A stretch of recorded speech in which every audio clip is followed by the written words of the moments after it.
month pay niya. Ay, nako. Science ha. Science na natanggap na ng kaibigan mo yung 13th month pay nila. Pagka talagang iba yung glow. 'Di ba? Pag may pera ka talaga, iba yung saya. Iba yung feeling. Sarap ng gising mo early in the morning. Ganon.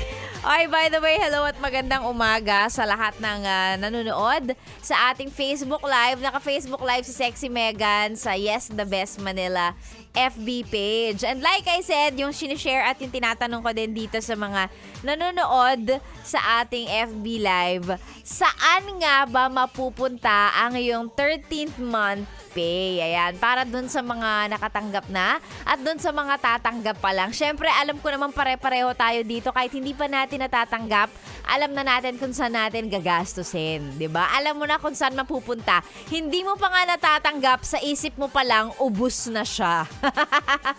Ay, nako. Ayan. Sige, magbasa tayo ng mga sagot ng mga best natin. Ang ating tanong ngayong umaga sa ating radio show na walang title pero may topic. Yan ay, saan mapupunta ang iyong 13th month pay? Parang survey lang, 'di ba? Survey. Okay. Sabi ni Julius, sa akin, Sexy Megan, mapupunta ang 13th month pay ko sa misis ko. Nasa kanya na nga po ang ATM kaya yung 13th month pay, hindi ko na naman mahahawakan. So ano, Julius, ano tong message mo? Nagrereklamo ka ba? Nasa misis mo mapupunta yung 13th month pay? So dapat pala siya yung sumagot. Saan niya gagastusin yung 13th month pay ng asawa niya? Ganun pala dapat. Ito, sabi naman ni Sarah, sa akin, Sexy Megan, mapupunta ang 13th month pay ko for dagdag renovate sa bahay. Pambili po ng hollow blocks yung 13th month pay ko. Taray. O, tama yan. Go, go, go. Para matapos na yung mga, di ba, home renovations. Taray. Sana all nagpaparenovate ng bahay. O, ito. Sabi naman ni Ivy, sa akin, Sexy Megan, sa ipon ko siya mapupunta. Idadagdag ko na lang po muna sa ipon because wala pa naman akong maisip na pagkakagastosan. Wow! Ngayon lang yan. Kung wala ka pang maisip, baka kasi hindi mo pa siya nahahawakan. Pero kapag andyan na, di ba? Pag andyan na yung pera, talagang, ay, sige na nga, pangbibili ko na nga to ng ganito, ganyan. Ay, nako, isang pasada lang yan sa mga tindahan sa mall. Ikot ka lang sa mall, sure ako, makakahanap ka na ng pagkakagastosan kung wala ka pang maisip na mabibili ngayon, ha? At the moment. Punta ka sa mall. Eto, sabi naman ni Ian, sa akin, Sexy Megan, pang bakasyon. Trabaho pa more para makapag-travel. Wow! Taray naman. Sa bagay, nabanggit ko na to before, ako hindi rin ako masyadong magastos pagdating dun sa mga material na bagay. Oo. Hindi ako masyadong materyalosa. Maliban na lang po kung ibibigay nyo sa akin, di ba? Kung binigyan nyo ako ng Louis Vuitton, tatanggi ba ako? Syempre hindi. Oh, pero kung ako yung bibili, parang ganun din sa experience ko siya gagastosin. Like, pupunta ako sa ganitong lugar kasi hindi ko pa to napupuntahan. Yung mga ganon, doon ako mas gagastos. Oo, as a person, ganyan. O, eto, sabi ni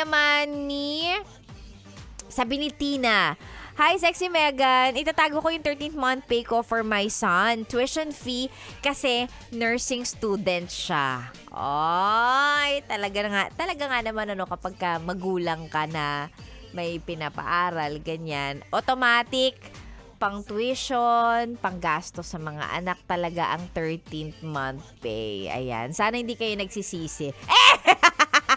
Hindi kayo nagsisisi na meron kayong pinapaaral. Charot.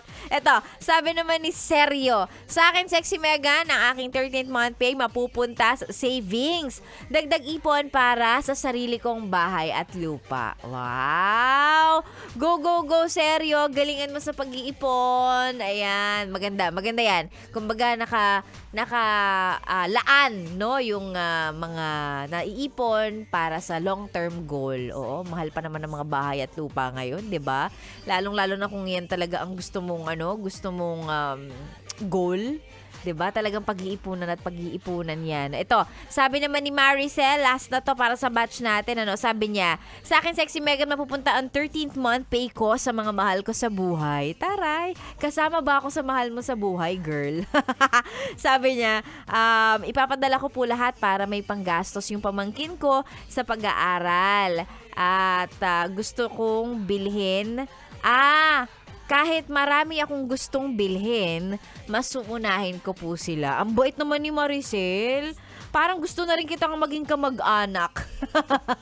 Ibibigay daw niya kasi sa mahal niya sa buhay. Ay nako, alam niyo kung saan niyo man dadalhin, saan niyo man gagastosin yung inyong 13th month pay, no? Sana mapunta siya sa may kapararakan. Gusto mo yung term, may kapararakan, no, 'di ba? Sana it goes to something meaningful sa hindi yung 'di ba kung saan-saan lang. And of course, sana may matira para meron ka ring maipon from your 13th month pay. Kaya maliit, kaya malaki yan, 'di ba? Sana meron kang maitabi. Dagdag ipon, sa panahon ngayon, mas importante yung makaipon kaysa yung gumastos talaga. Oo, 'di ba? Wow, coming from me. Coming from me talaga, nakakaloka.